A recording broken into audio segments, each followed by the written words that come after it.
You're listening to I Heard It on the 806, a podcast by John Bowers. On their many outreaches around the world, John's ministry teams would perform a gospel drama called Zion, which clearly shows what Jesus did for all of us on the cross. While he was in prison, he had an opportunity to present this drama to his fellow inmates, followed by a call for them to give their lives to Jesus. This resulted in a remarkable move of God, with many prisoners making the decision to believe in and follow Jesus. In my Bible study, I had told the prisoners about the outreaches that I had taken from Guatemala, Nicaragua, New York, Tijuana, India, all over the world, using this drama called Zion. And Zion is a wonderful drama where it's a mime that shows God creating his perfect creation in Zion, but Satan then comes out and tries to destroy Zion with all these different vices. And as each time she tries to nibble on one of his little delicacies of sin, then a ribbon is given to her. And the ribbon that she originally had was white, but as ribbons keep being added and added and added, and as her hanky that she had been given was clean as a pure heart, kept getting soiled and soiled until it became black. And in the end, Jesus on the cross is ready to die for her. And she pulls up this black hanky and she lifts it to the Lord, but in shame, she lowers her head with all these ribbons around her neck that aren't white anymore.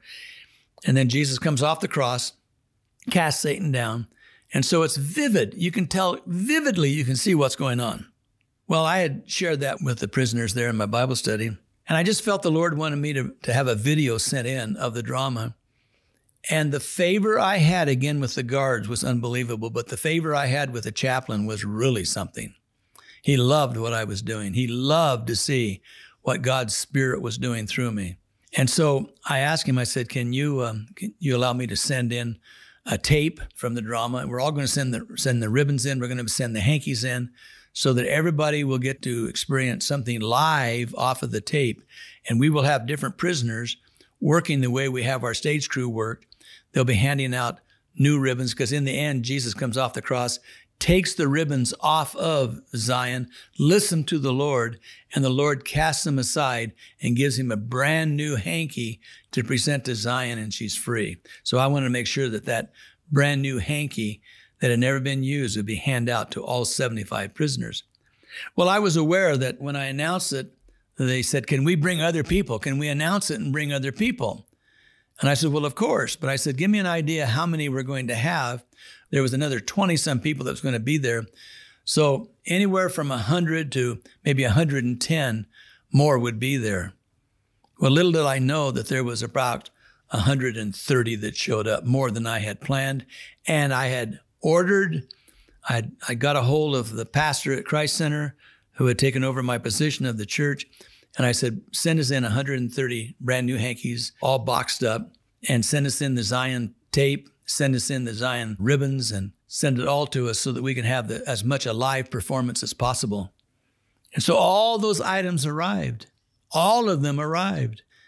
And I sat with some of our Bible study guys, and I said, now this is what you're going to do. At the end of the drama, you're going to step up, and you're going to be handing out the hankies. You're going to play God and take the ribbons off of Zion, and you're going to be Jesus and putting a brand new scarf around her, and we're going to give her a brand new clean hanky. That will exemplify the fact that your sins are forgiven. You've repented, and your sins are forgiven. So the day came.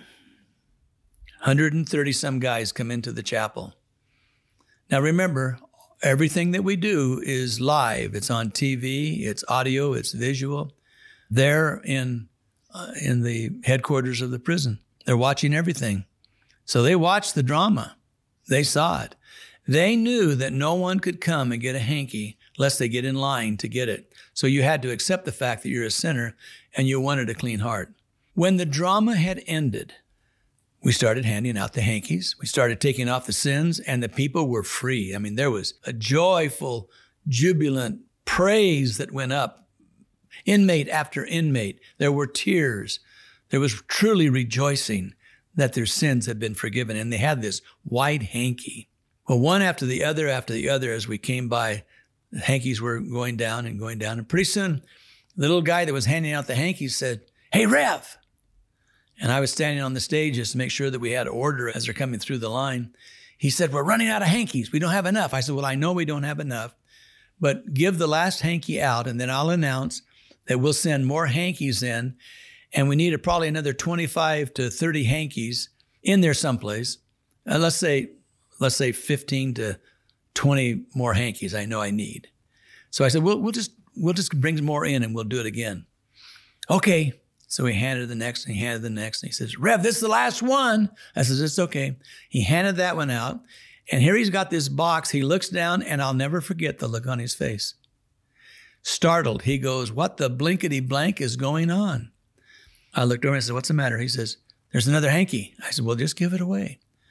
Now, he knew there wasn't another hanky, but there was another hanky. He gave that hanky away. He looks down, he goes, blinkety blank, I can't do this anymore, Rev. I'm out of here. I'm out of here. He dropped the box and ran out to the back door. I thought, what in the world? So I picked the box up, and it was empty. And I told one of the inmates, I said, here, let's take that for me. He said, well, I'll hand out the hankies. I said, well, there's not any more hankies. He says, well, there are. Look here. I looked in the box, and there's hankies. Now, people, I know this is stretching you.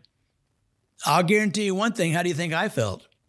How do you think I felt? How stretched do you think I was? Think of that poor little guy that got freaked out and ran out the back door. So I said, well, hand him a hanky. Every hanky was handed out, and when the last guy went through, there were no more hankies. That spread through all the prison. That spread. And the word was, the Rev's a miracle worker. He not only can heal the sick, but he can cause hankies to appear that weren't there. Well, I hope you're able to digest this, because I still have trouble today. I saw it, and I have a tough time believing it myself. But that's what a miracle does for you. Because see, when it's possible, then you can do it. When it's impossible, only Jesus can do it. So if you have something in your life today that's impossible and you need a miracle, trust Him. He's the miracle worker today. You've been listening to the I Heard It on the 806 podcast with John Bowers. Make sure you don't miss an episode by subscribing wherever you listen. To learn more about John Bowers, this podcast, and to find out how you can get a copy of his new book, I Heard It on the 806, go to ihearditon the806.com. This has been an Avenue 153 production.